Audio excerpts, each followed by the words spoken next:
Hello, I'm Bob Challoner, the Chief Administrative Officer at Stony Brook Southampton Hospital, and I'd like to welcome you to another edition of Focus on Stony Brook Southampton Hospital, your monthly program about the people, the services, and the events at your local community hospital. This past year, we've begun a new program, a very, very important program for our communities at Stony Brook Southampton Hospital, and that's our new cancer center, which we've opened on County Road 39 in the Phillips Family Cancer Center, a beautiful new facility designed to bring cancer services closer to the communities that we serve. And it will include a number of important services. And I'm very, very pleased to invite our guest for the program today, Dr. Margarita Yarovikova, who is our medical director of the Phillips Family Cancer Center. And she is also clinical assistant professor of medical oncology and hematology at Stony Brook University School of Medicine and is certified in medical oncology and hematology. Welcome, Dr. Yarovikova. And I'm thrilled that you've joined our staff. We're very lucky to have you out here. So welcome not only to the program, but to our hospital and the community as well. And to begin with, I'd like if you could just tell us a little bit about yourself, your background, and how you came to be here at Southampton. First of all, I want to thank you for inviting me here. I would like to speak about PFCC. I think we have great potential. Right. And of course, I would like to introduce... PFCC, just so people yes. understand, the Phillips Family Cancer Center. Yes, right? I kind of used to shorten this a little bit, right, yeah. but yes, it's That's the right. Phillips Family Cancer Center. And to introduce myself, as you can probably tell, I'm not originally from Long Island because of my accent, right? I couldn't tell. You sounded just like a Long Islander. Oh, yeah. you're so kind. I was born and raised in Russia, Right. and I finished my medical school in Belarus, the town of Vitebsk, very old town. After I finished my medical school, I immigrated here in US, and I finished my residency in Maimonides Medical Center in Brooklyn. Okay, great medical center. Yes, it was a busy program, but I am very grateful because I think I had a lot of exposure to oncology and hematology patients during my residency program that prompted me to choose this particular specialty. Okay. And I can explain why, because we had a lot of rotations, of course, with cardiology, endocrinology, nephrology, you name it. But none of those specialties integrate ability to remain internal medicine specialist at the same time to provide subspecialty service. Okay. So a lot of subspecialties, they treat one particular system. Cardiology more concentrated on heart, right? Nephrologist more kidneys. When you're an oncologist, you cannot do this. You have to treat the whole body. Okay. And because cancer can occur anywhere, right? Yeah. It can, first of all, it can occur anywhere, but also it affects everything at the same time. Okay. And you can kind of have to treat the soul as well. Right. And that was fascinating. And to be honest with you, that was the only subspecialty that wasn't boring for me. Wow. And it's basically triggers you to learn a lot and to keep up to date, not only with oncology, hematology, but with internal medicine approach as well.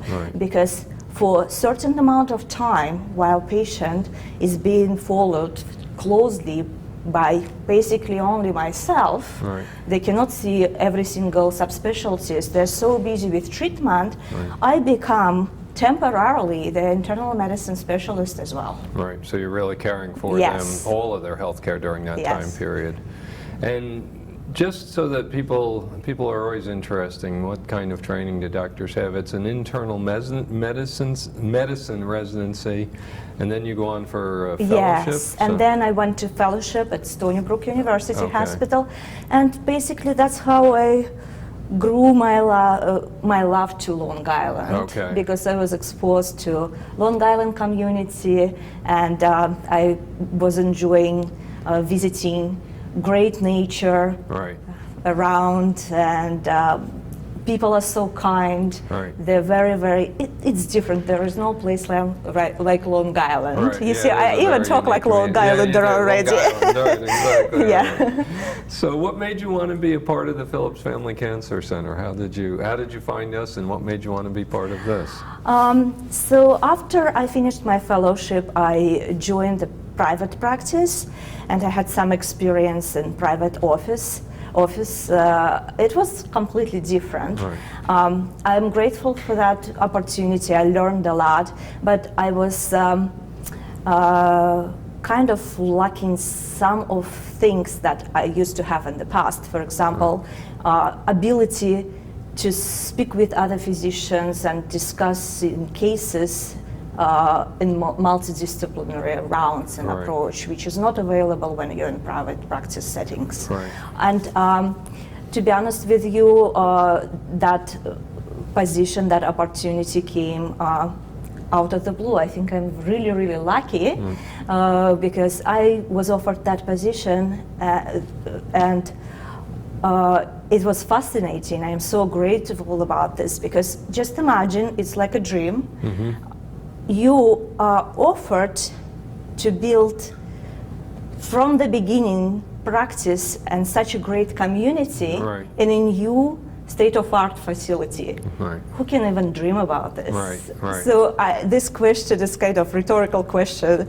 I'm just so lucky. I feel myself very, very lucky to join. Well, and you came very highly recommended to us, and I think one of the things we particularly were looking for is that fact we just recently joined Stony Brook, and the fact that you finished the fellowship there, and I think one of the things that's important is that the faculty that will be working at Phillips Family, yourself included, are integrated with Stony Brook so that we can link the resources of both our locations, and you already have that natural tie-in and knowledge of how they work. Yes, and it's easier for me because I feel great support from my mentors, from my colleagues. That's right. And another, I think, advantage of myself taking this particular position that the Phillips Family Center they really needed general oncologist because I'm able to treat everything, and if I need any support or to discuss some complicated, very, very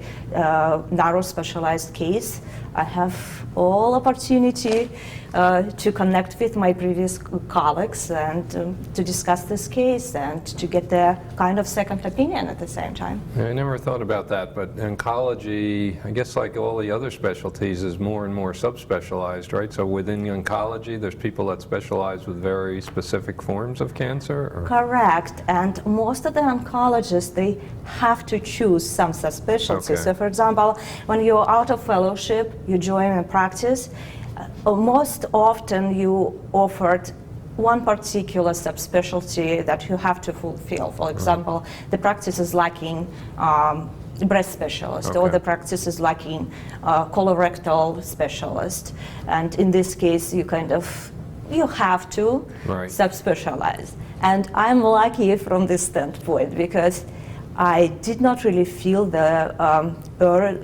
urge to subspecialize in some area, and I wanted to continue to be general oncologist, and that basically the ideal opportunity for me. Which is exactly what we needed here, because we have a relatively small population, so and we're going to be seeing all forms of cancer, so we really need somebody who can work with all of them. But as you said, if you do need the assistance of a subspecialist, you've got access to them now at Stony Brook as well. So. Yes, and I also want to mention that aside from oncology and hematological malignancies, I am very comfortable of managing hematological conditions, benign hematological conditions, and that's also very important in this community. Can you talk about that a little, just so, because sometimes people don't always understand the terminology. Oncology, we understand it's issues around cancer, and we assume that's what people are doing, but hematological, that's obviously the blood. Can you describe maybe some of the illnesses and things that would be blood specialists, such as yourself, would be working with? Sure. For example, when I see hematological consult, I usually introduce myself. I show my badge and I say, you are here for this part. Okay. The Okay, hematology not side. for this part. Don't Right. be scared. Okay, this part. I'm a hematologist, a blood specialist. Okay. I treat benign hematological conditions Okay. like anemia, thalassemia, Okay. some kind of hemoglobinopathies, Right. low counts, and I help you to feel better from Okay. this standpoint of view. Right. And this is a big difference because I also treat hematological malignancies, and this is completely different story. Okay. So this is a blood cancer. Okay. And I'm able to diagnose and provide baseline treatment Right. for these conditions as well. Of course, if there is something very complicated or very aggressive, I would send this kind of patient to Stony Brook to what we call transplant specialist, because Okay. most of those patients, they would require transplant, and it's better for them to follow up with very narrow subspecialist who treats very aggressive forms of blood cancer. Blood cancer. And an example of blood cancer, leukemia is a blood cancer? Yes, it's acute myeloid leukemia, acute Okay. lymphocytic leukemia. Okay.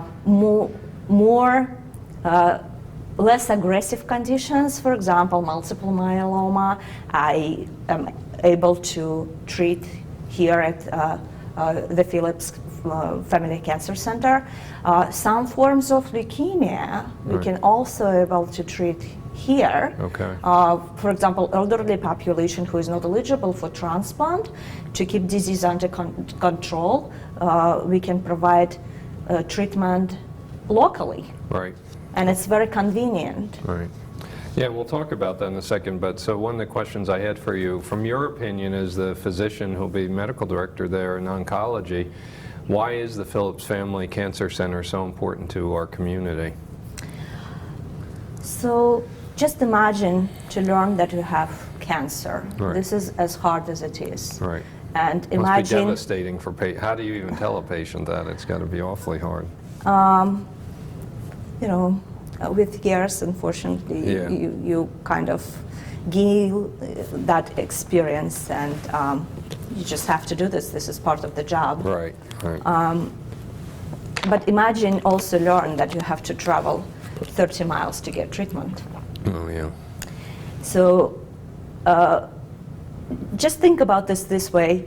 You go to Midtown Manhattan, you throw the stone, and you probably hit the oncologist office, all right? Right. And here, this kind of institutions like MSK or Cornell, they made as far as Suffolk County and Nassau County. What Right. about Eastern End? Right. Right. We have nothing here, and Right. imagine that all ends with PFCC. Right. Right? That's right. Because we would be able to provide highest level of care. We would be able to provide participation of clinical trials because we have close affiliation with Stony Brook University Hospital. Right. We can provide we can provide treatment of cancer-related complications in Southampton Hospital, and this is continuity of care. Just imagine, because I have privileges there, and I would be able to manage my own patients Right. in conjunctions with the best hospitalists. Right. I heard the news, right, that Southampton Hospital again Yeah, was we were named the best. one of the best employers on Long Island. We've been getting very, very good scores generally, so thank you for that. Yes, You've come so at a that's good time great. for our hospitals. So that basically answered that question, that I think it was a unmet need to Right. fulfill oncology, hematology service in this area. Absolutely. Now, a couple of questions, just follow up to that. One is, you mentioned clinical trials. Can you just tell, we hear this a lot in the discussion of cancer, eligibility for clinical trials. What is a clinical trial, and why is it important for cancer treatment? So for some treatments, when we don't get the results that we want, Right. especially when something unusual happening, the presentation is unusual, or the age is unusual, like Okay. 30s, 40s, we are not satisfied with the results of standard of care, because standard of care usually gives us an opportunity to keep those patients alive 10, 20 years. Yes, for someone who is 70, this is a good number. What Right. about for someone who is 30? Okay. So in this case, we want to learn more about those conditions, and usually the clinical trial, when we talk about clinical trial, I most of the time talk about phase 3 clinical trial. It means Okay. that there is a medication that is already working Right. and approved, and we add on something else. Okay. It's not like, guinea pig Right, stuff. right. It's completely different story. Right. You're getting treatment, but you're getting something else on top of this, and then Okay. we compare, and then maybe this something else is the trigger to potentially improve survival significantly. Right. So my main goal, and actually started the process already, to be able to bring all trials that are available at Stony Brook University Hospital here at PFCC. Right. It will take some time because it's a lot of regulations from pharmacy standpoint, documentation, Absolutely. and getting the consent and getting the specifically trained nurses. So we started training our personnel already, but it takes approximately 3-4 months To get before we get everything that we need in order to start actively recruiting patients. And I guess that's that linkage with the university setting to be able to access those trials, and essentially you're accessing the latest treatments available, as they're being developed, actually. So. Yes, for me it's a little bit tricky because I have to basically learn what kind of trial available just to, when I see the patient, just to decide either this patient is eligible for clinical trial or not. So I'm going to clinical trial meetings currently that are held at Stony Brook University Hospital, and I'm in close connection with clinical trial coordinators. Okay. And then if I think that this patient potentially is a candidate, I basically send all information to this clinical coordinator, and they call the patient, and they define either this patient is a clinical trial candidate or Appropriate not. for it or Appropriate, not. yes. So can you, the follow-on question too is just talk a little bit about your role at the Phillips Family Cancer Center, and specifically what you'll be doing there. I have several roles. All right. So my first role as a medical director, I think it's to integrate several facilities and make that work as a whole mechanism. Okay. So as I mentioned before, it's fascinating because I'm like all over the place. Stony Brook University Hospital, Southampton Hospital, and PFCC itself, right? So I basically from Stony Brook University Hospital, I gained several things. One is linkage to be able to use and participate in clinical trials, as I mentioned before. Another thing, that pathology department, all pathology samples are being sent to Stony Brook University Hospital, so I keep close connection between Stony Brook University Hospital Pathology Department to get the report, to request additional studies, etc. So from Southampton Hospital, currently I provide coverage for inpatient consults, and I'm in close communication with residents and hospitalists, and we use laboratory at Southampton Hospital in order to run our tests, and so far it's working very great. From and another role that I have is a medical oncologist. So, and that role, basically my goal is to provide the highest standard of care for our patients. I'm very enthusiastic, and I have a lot of support from my staff. My next step would be probably to adjust our schedule the way that we would be able to provide treatment in early hours and in late hours for someone who need to go to work, Maybe working, Yes, because if you, sometimes it's very frustrating. You need to see some doctor, some specialty. You pick up the phone and we open Monday till Thursday from 9 till 5 p.m. Yeah, it's not helpful for working people, that's right. That's right. Exactly. So, and I've treated patients who were able to continue working through the whole treatment, Right. and because of flexibility of the hours, that was available option for them to continue. Right. And that's our goal. And another thing, of course, administrative thing. I have a lot of administrative work that I have to do. And I'm very grateful that I have a group of people who are at top of their game. Right. I get a lot of support, and I need that. And I guess a big role you'll also be playing for us is we hear about cancer seems like our oncology and hematology are rapidly evolving. The new knowledge and just staying ahead, I would think, of all of the advances in the field and keeping us current with all that's got to be a very big part of what you're thinking about all the time too. So. Yes, so when I come home, I receive a bunch of journals like this. Okay. And over weekend, my weekend starts like this: cup of coffee and journals, just to get through, because I gave recently a lecture about immunotherapy and evolving medications, and I kid you not that in the last 5 years, probably 50 medications were approved. Really? Only in this area. Really? Imagine what's happening everywhere else. Absolutely right. Absolutely yeah, so right. I constantly learning. I feel myself like a student all the time. I bet.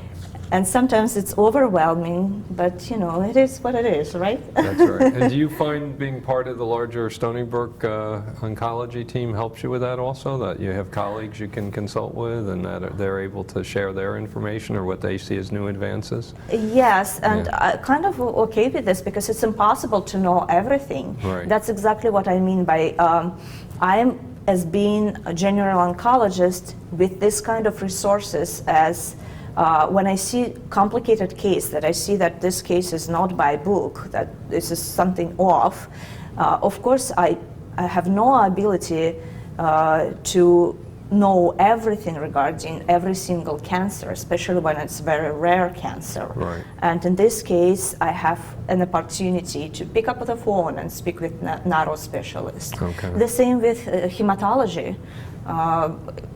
For example, hemophilia. Okay. I recently saw a hemophilic patient. Right. Those kind of patients, they usually being followed by pediatric hemophilic centers, and we have one in LIJ. Right. And here I am getting the consult for someone who just immigrated from different country. Right. They have no records whatsoever, and they come in, they need help. Right.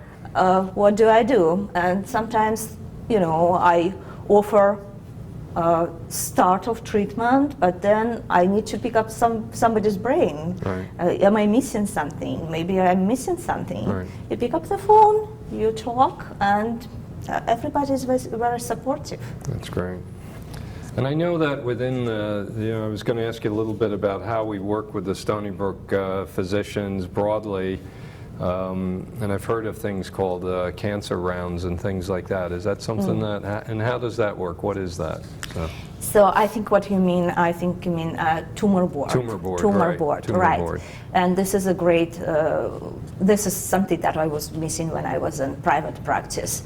So tumor board, this is a meeting that is dedicated to come up with the best treatment in one particular case. Okay. So what's happening, we're discussing certain cases, and several physicians are usually present from different specialists. So that's why it's called a multidisciplinary team approach. Okay. It usually involves pathologist, radiologist, radiation oncologist, oncologist, medical oncologist as myself, surgeon, and most of the time, patient coordinator. Okay. So we sit down, we discuss the case. Sometimes it's a very hard discussion because sometimes we do not agree. Right. But our goal is to come up with the best treatment in this particular case. Patient by patient. This patient is very by patient. individualized for an And we and it's usually happening at the same table. Right. Then we make our conclusion and we finalize the plan. Okay. And that's how we come up with this. Currently, we are holding breast tumor board Right. at PFCC, and I'm very grateful that I want to mention that Dr. Kappenhaas is the one who brought years of experience in breast cancer Right. and started this tumor board at our PFCC location.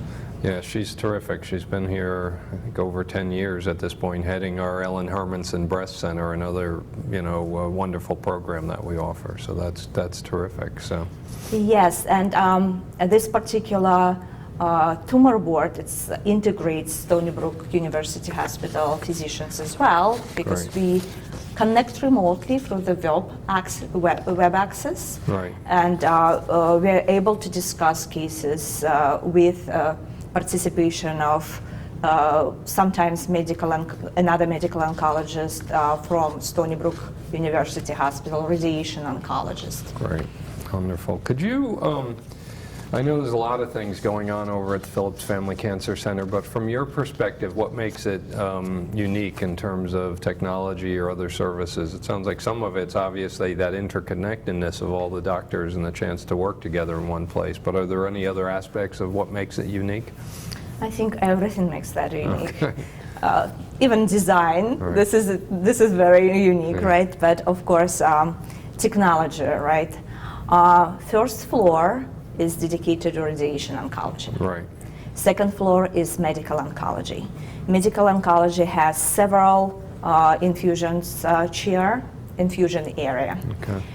And because we have radiation oncology and medical oncology at the same location, that gives us an opportunity to provide some kind of treatment that we call concurrent chemoradiation. Okay. Most Say of that one again. Concurrent chemoradiation, Okay. meaning giving chemotherapy and radiation at the Okay. same time. Okay. Imagine how complicated it is, and when patient has to travel, Right. because it has to be done at the same day, Right. and they have to travel for chemotherapy part and for radiation oncology part. Oh, wow.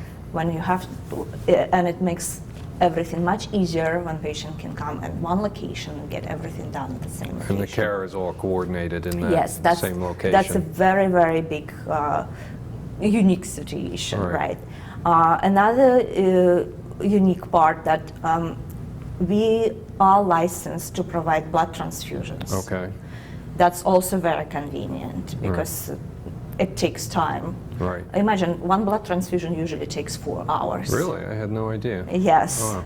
So it's very convenient when the patient comes for treatment and everything is done at the same day. Okay. Then I myself is certified of providing some diagnostic procedures, for example, bone marrow biopsy and intrathecal chemotherapy. Okay. So we'll be working on bringing that ability to the Phillips Family Cancer Center as well. Great. And as benign hematologist, I would like to provide therapeutic phlebotomies in our location. Okay. And we are working on this as well. Sounds like we're really trying to create a one-stop, or that's your goal, Yes. is to create one-stop shopping in some ways over there Exactly. for people. Yeah.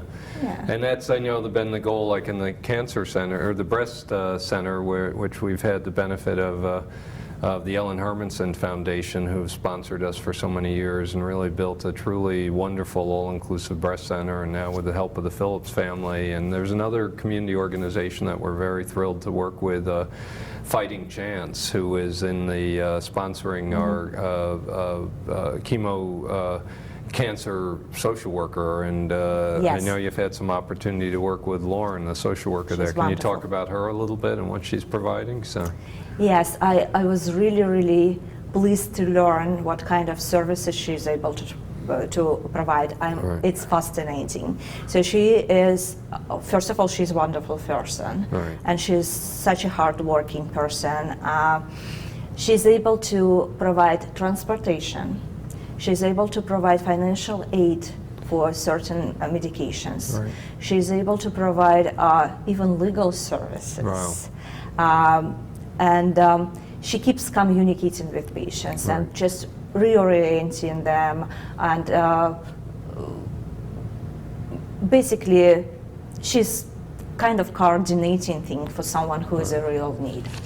Yeah, and I can't say enough good about the Phillips, or the Fighting Chance organization, which was formed by Duncan Darrow and his board, and bringing the needed support services for cancer patients for so many years. They were really at the vanguard, just like the Ellen Hermanson Foundation, of helping people. We're very lucky to work with both of them. Any other interesting facts about the Cancer Center you'd like to bring up? Not even one. Okay. So I want to mention another beneficiary service that we are able to provide. I was really surprised to learn this part. We have a massage therapist Wow. who is available for patients, Okay. patients, families, and even physicians. Really? Oh, wow. Yes. That's wonderful, dear. I know we're planning a whole series of wellness programs, actually, to work for people, because it's Yeah. about maintaining a healthy, healthy lifestyle also while you're fighting cancer. So wellness program is actually a very extensive Right. program. They have at least 10 classes, Okay. and almost all of them are actively running. Meditations, yoga, nutrition classes. And I personally met with all of the participants of the wellness program, and we basically tailored this wellness program to cancer-related complications. Right. So, for example, someone comes and learn about nutrition.